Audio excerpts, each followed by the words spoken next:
everybody. Sorry you caught me trying to see. I don't have my glasses on. So, I am Terry, and thank you for joining me today. Today, I'm going to be talking about to marry or not. I am Terry with Gateway to Counseling, and I have over 25 years of experience as a licensed professional counselor. I have a master's degree in clinical psychology, and I work with a large variety of people. And today I wanted to talk about this idea of, should I get married or should I not marry this person? Some of you have been dreaming about marriage since you were just a little kid, right? I work with a lot of children, and I remember when I was growing up that we played house. We had a mom and a dad, and we had kids, and we had easy bake ovens, so we would cook, and we would put up blankets to form a house, and the husband would go off to work, and the mom would stay home, and that was back in the day, right? But it's funny because I see the same thing still occurring, where little kids, especially little girls, take the baby dolls and pretend that they have a family. I see little girls taking dolls and holding the baby in their arms and imitating everything that they see within their home environment. So they love to pretend to be out on dates with the Barbie dolls, and they love to pretend to be getting married. So from the time that we're very young, we think about this idea of getting married.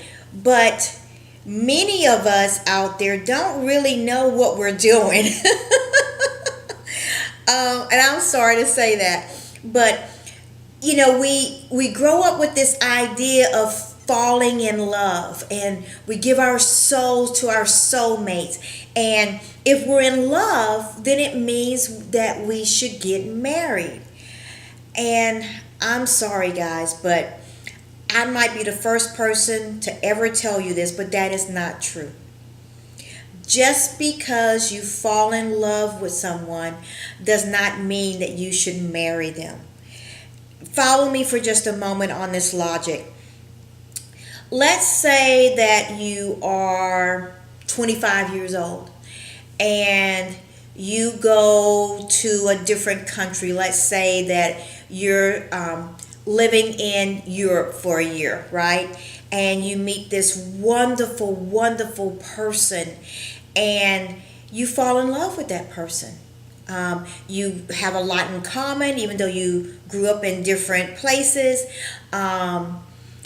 You have a lot of fun, and before you know it, you're in love with this person, and you think that you're supposed to marry this person. You don't even really think about the ideas of where you're going to live, because you know that you're coming back to the United States. That person is staying there.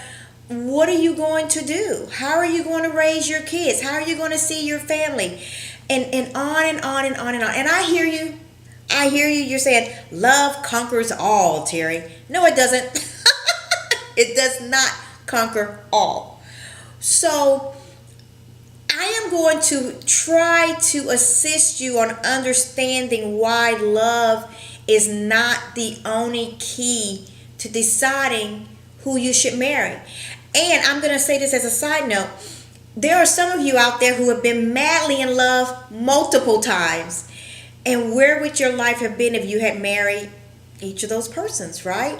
I know some of you are sitting here thinking, wow, if I had married that person, that would not have been good, right? Even though you were madly in love with that person.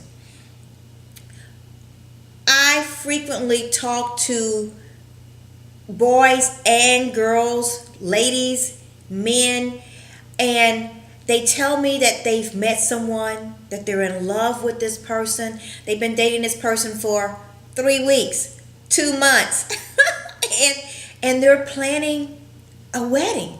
They're already thinking about spending their life with this person.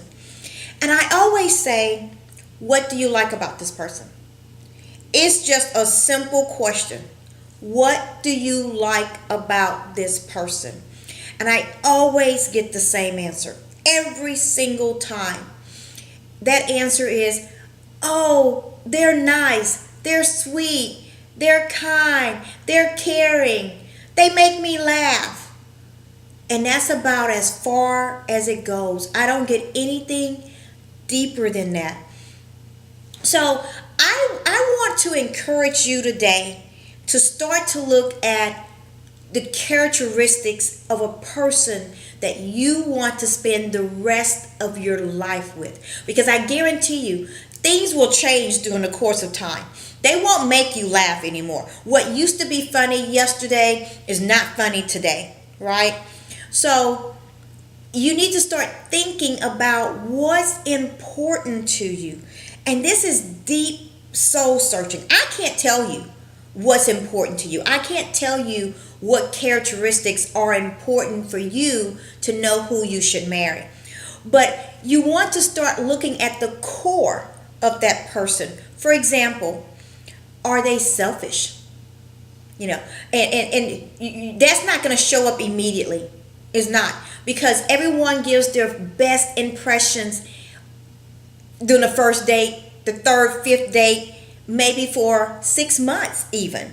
They give their best to make a relationship work because everybody wants somebody, right? Everybody wants to be joined to someone, to feel that someone cares about them and loves them. They want to feel desired. They want to feel safe.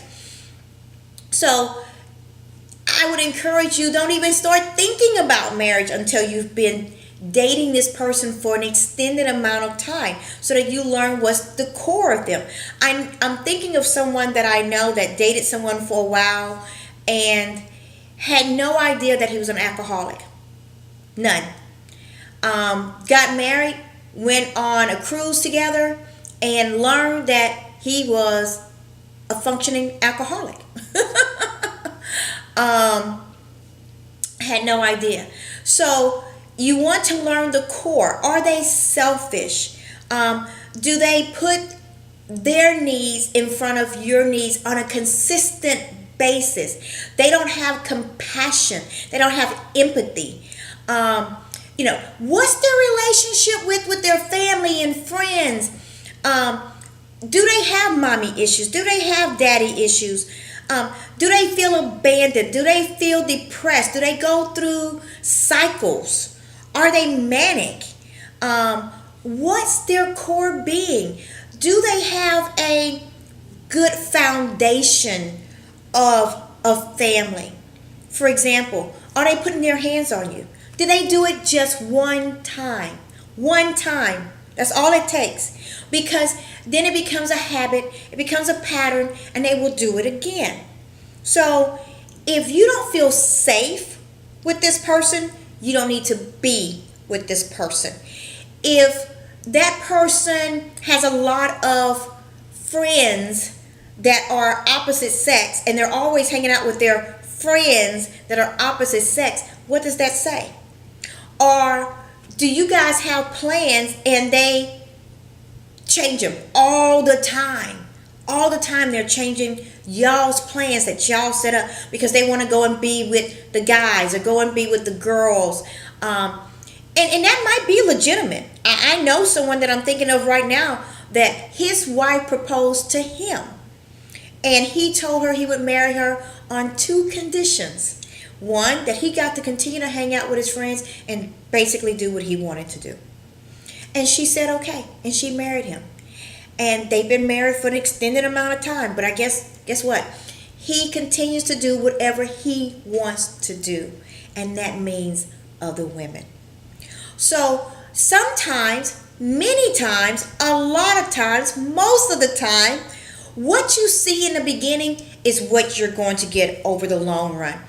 So I want you to take your time. Be slow about it. Get to know the inside of that person and decide, are the core characteristics of this person something that I want? You also need to know your boundaries. What is it that you absolutely will not put up with? I had a friend of mine who said to me recently, she loved this guy. You know, they had been together for several years. They were living together, which I don't encourage, but they were living together. And he said to her at some point that he wanted to be a stay-at-home dad. And she said, absolutely not. That was her line. She said, I can't do that. I can't have a man who wants to be a stay-at-home dad.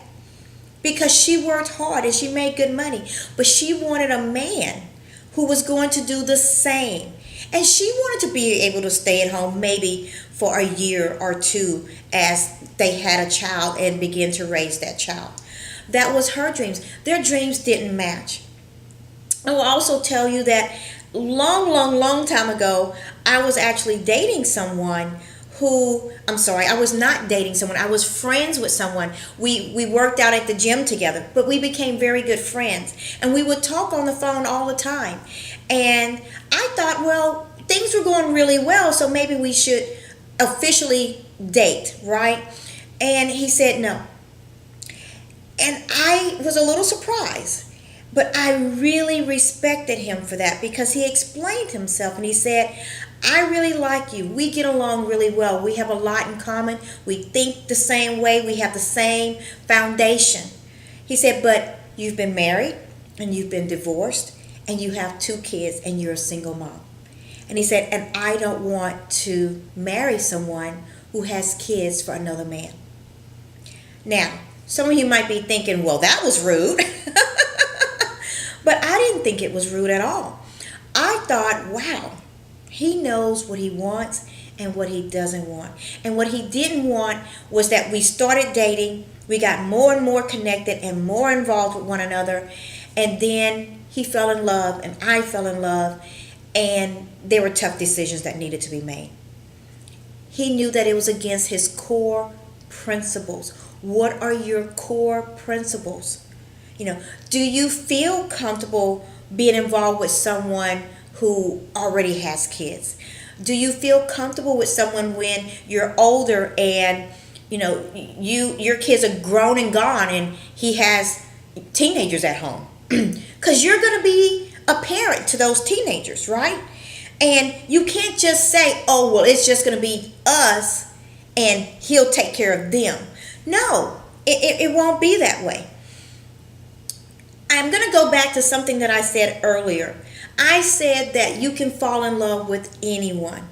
I've seen it happen too many times.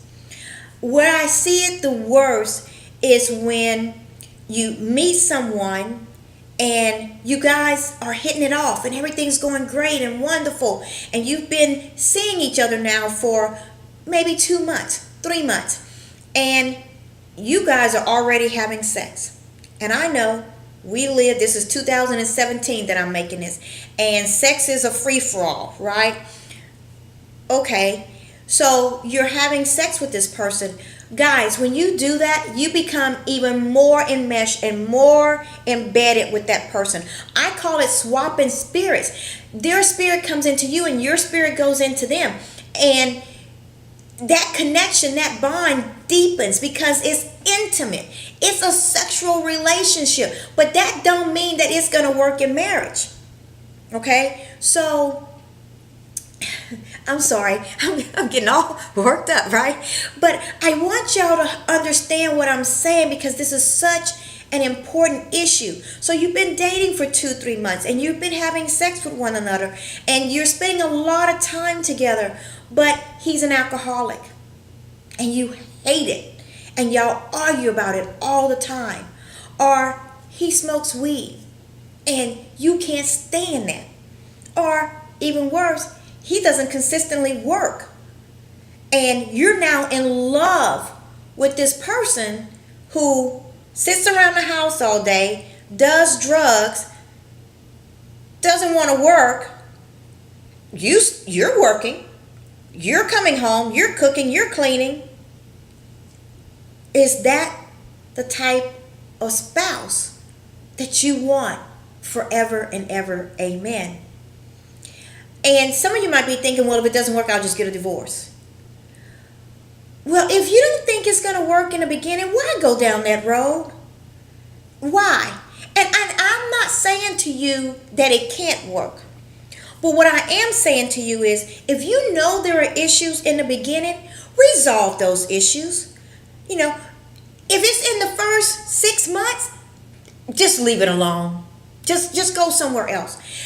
It is far better for you to be single and happy with peace in your life than to be with someone depressed, crying, angry, frustrated because you fell in love with the wrong person. You have choices in life. We all have choices in life. You're choosing right now to listen to this and watch this video. You can choose to come to us at Gateway to Counseling so that we can help be your objective friend, right? We're just a screen away.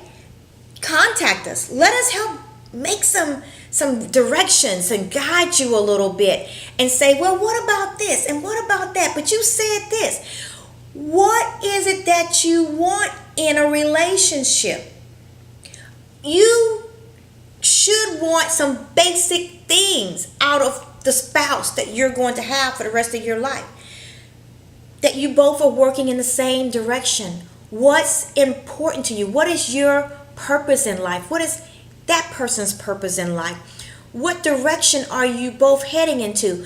Are you in college and you want to go and get your advanced degree and this person doesn't want to go to college at all? And that might be okay, fine. Maybe they're very gifted in another area and they don't need to go to college. Maybe they want to have their own business one day as a plumber. Hey, that works for a lot of people, right? And you know that.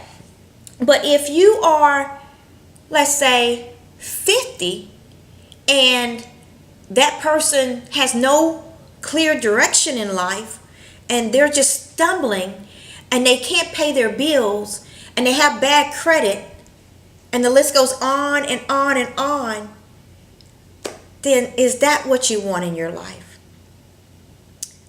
I'm not going to beat a dead horse. My name is Terry. I hope that the information and the support that I'm giving to you today is maybe something that you hadn't thought about before. Maybe it's something that you need to consider. Maybe you don't know what characteristics and core values you're looking for in another person because you don't know your own core values. And again, we're here, Gateway to Counseling. We can help you figure all of that out, right? So if you need us, we're just a screen away. Please enter into our gates for a brighter tomorrow where you are in control. Thank you.